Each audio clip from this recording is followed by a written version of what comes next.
Hi everybody, and welcome back to my channel.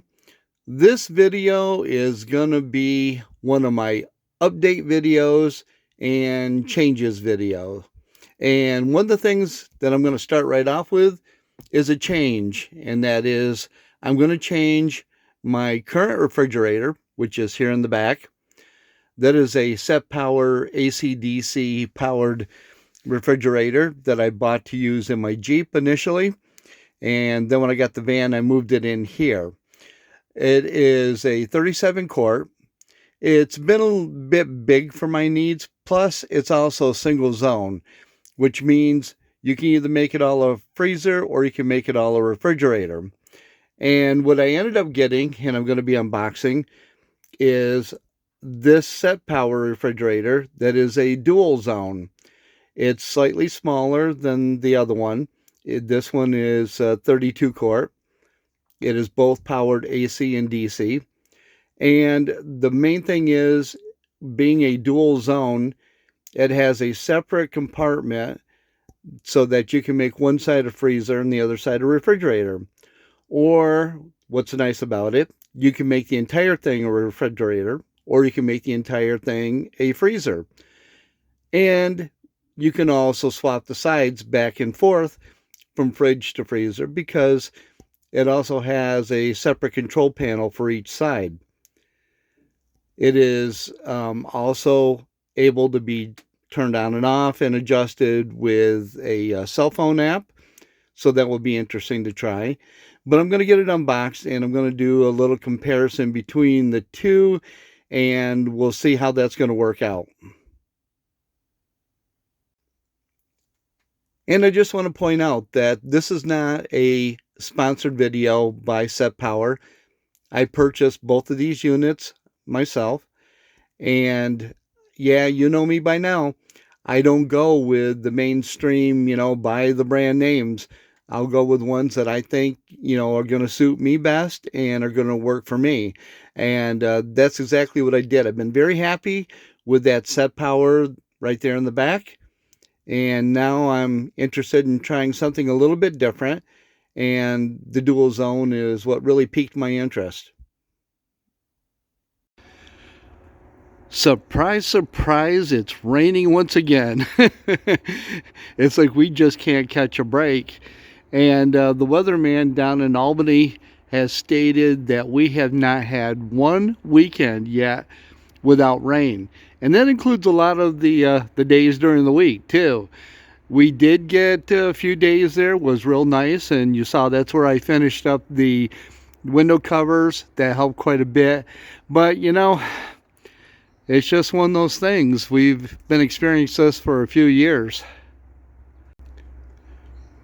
But it's a lot warmer and drier inside the van, so I think I'm going to go inside and check out that new fridge that I haven't unboxed yet. Ugh.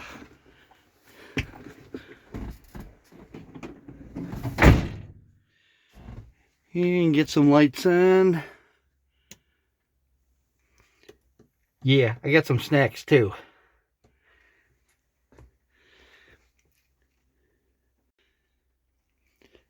And like I was saying a little bit earlier, this is a dual zone refrigerator.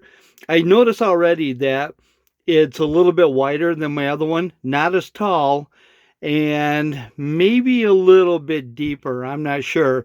I already removed the old fridge out because I just don't have the room to keep everything in here and do a side-by-side comparison. But I know what the other one did, and I'll just compare it to this one.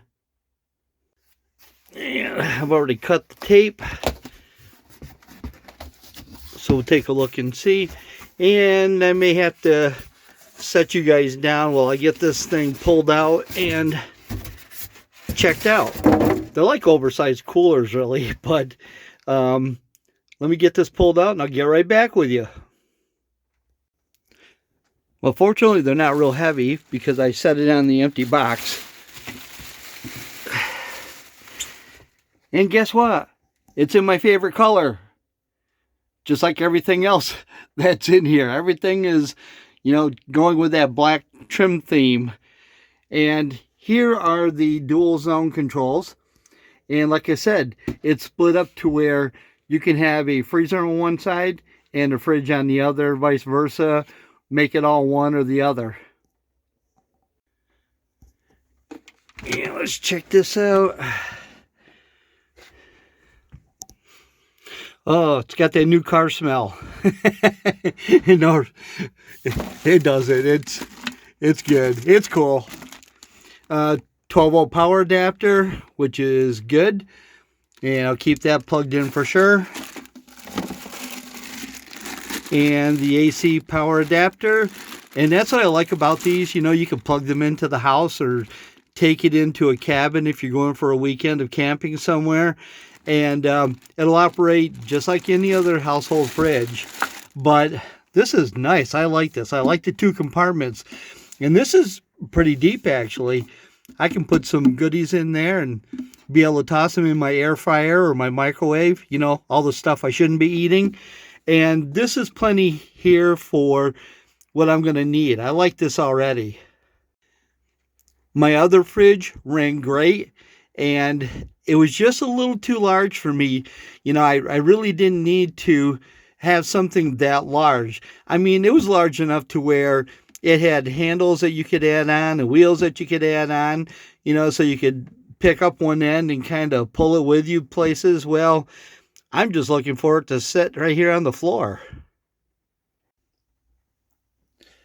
The literature that you get inside with it, the energy guide, of course, like you see on most appliances today and have been for years, and the owner's manual.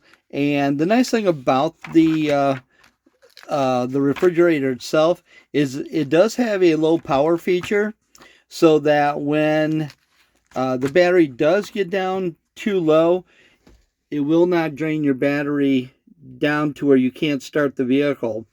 So that's good to know. And the other thing I like about it, it has a 3-year warranty on the compressor and 1 year on all the other parts.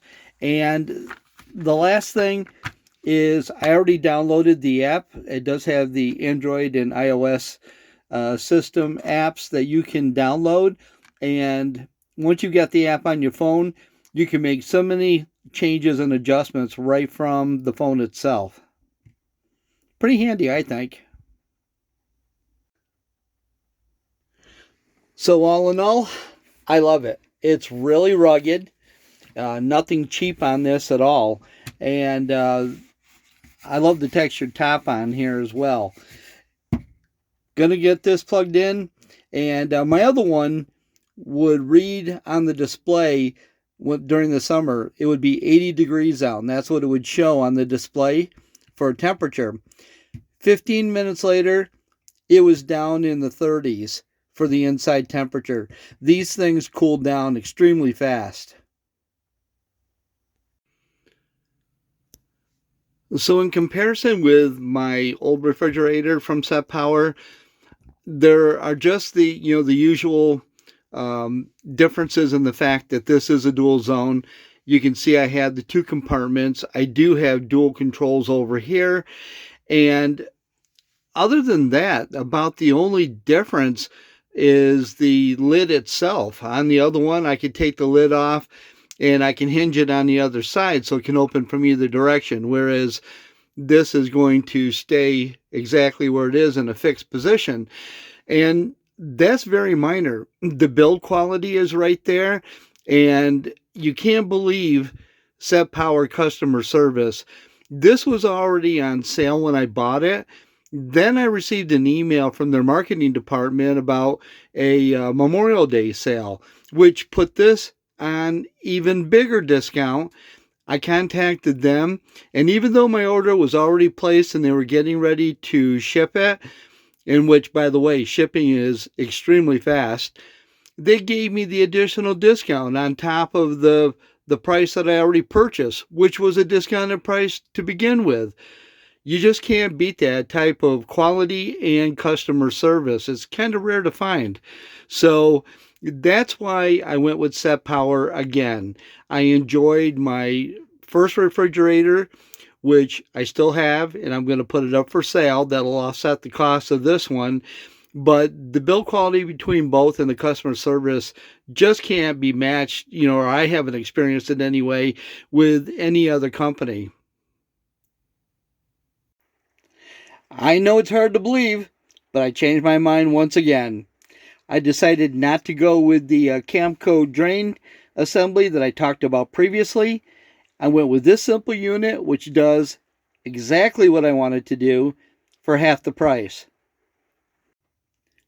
This is very simple in its construction, but it does exactly everything I needed to do.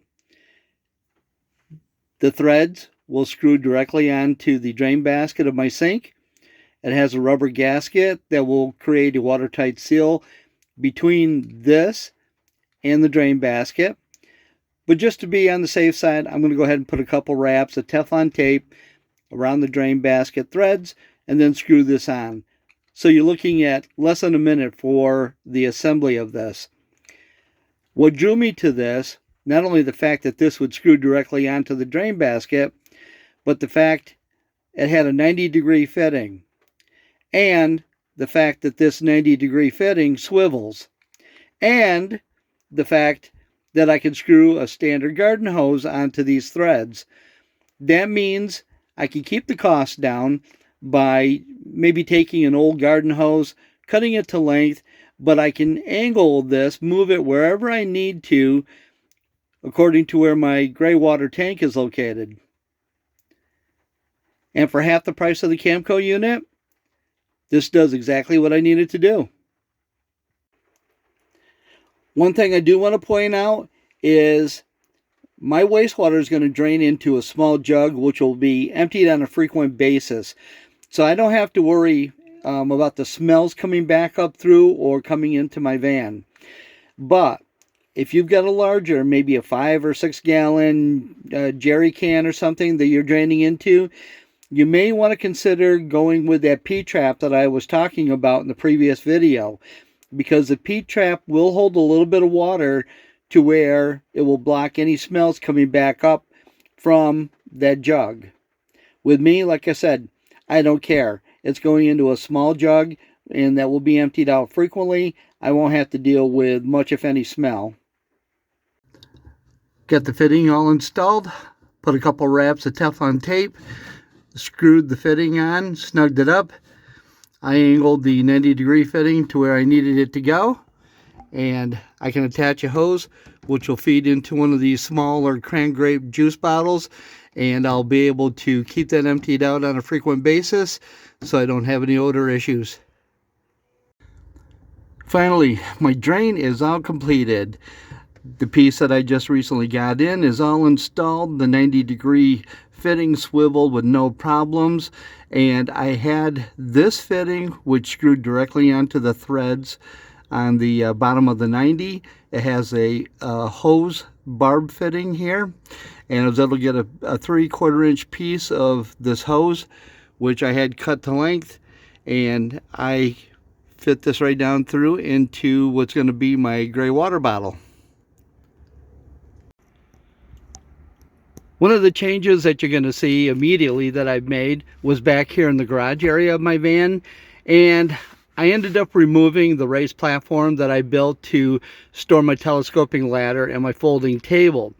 And the reasoning behind that was I found that my generator was just a little too tall. It wouldn't sit back here, and I really want to be able to bring that with me when I think I'm going to need it. But the wood wasn't wasted.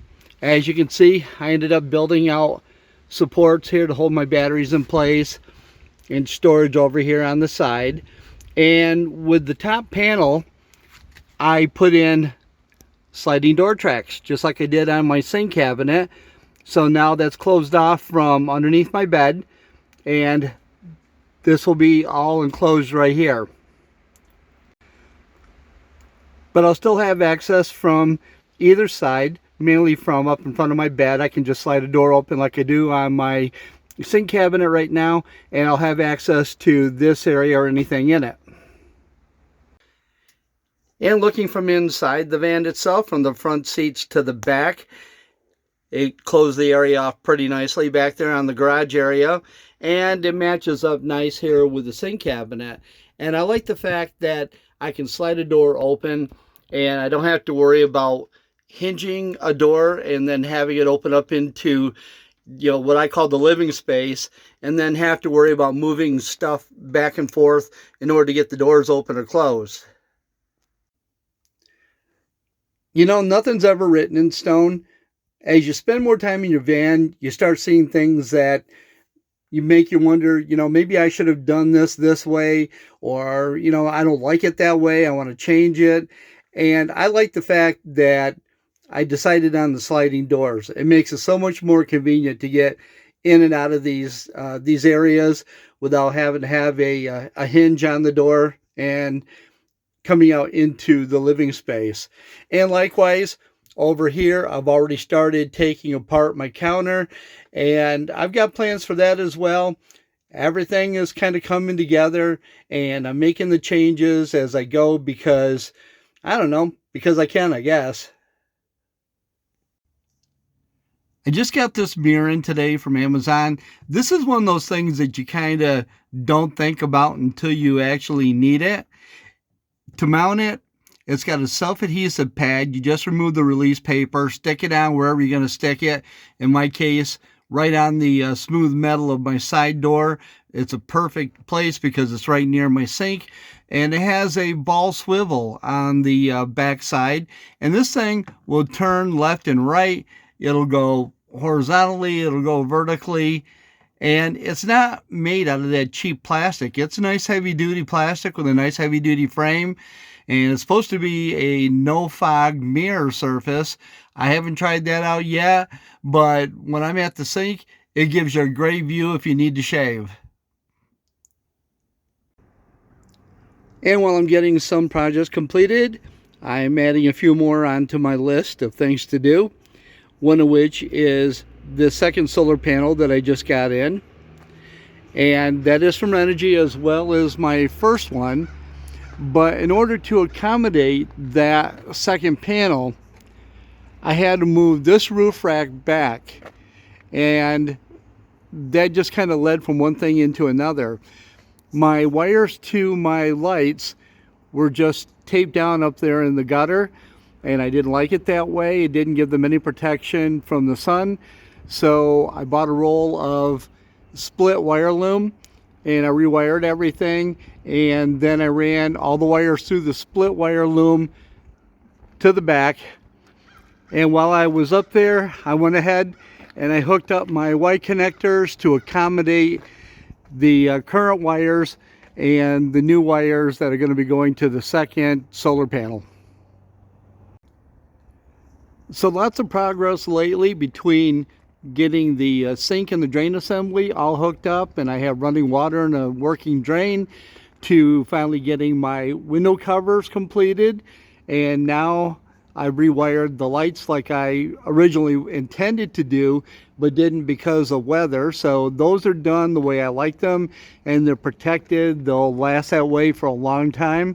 And now a second solar panel will go on right here, and that will give me the amount of wattage that I hope will help keep the batteries topped off, because as you can see, we've lost our sun again.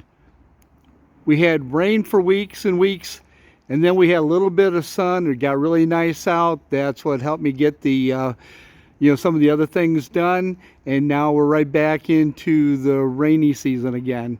So you have to kind of work in between. And in between, unfortunately, if you've got allergies, you got a lot of pine trees right here, and everything gets coated in pollen. You know, between the watery eyes, the runny nose, the pressure in my head, it's really difficult sometimes to keep working.